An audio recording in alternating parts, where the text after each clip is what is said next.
Hi friends అందరికి మా దయ్యాన్ని అయితే చూసిరా మొత్తం దయ్యం లెక్కనే ఉందన్నమాట మా చిట్టి చిట్టి తల్లి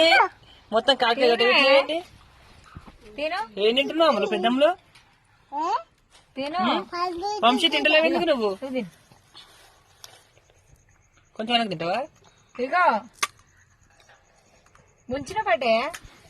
మా వాళ్ళు అయితే పానీపూరి తింటారు అనమాట. వంశీ వరుణ్ నువ్వు తింటలేవేంది తింటున్నావా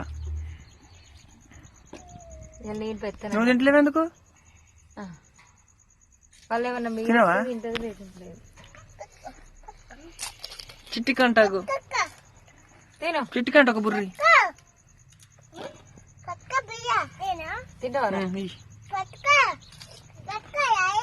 పట్టుకోరాదు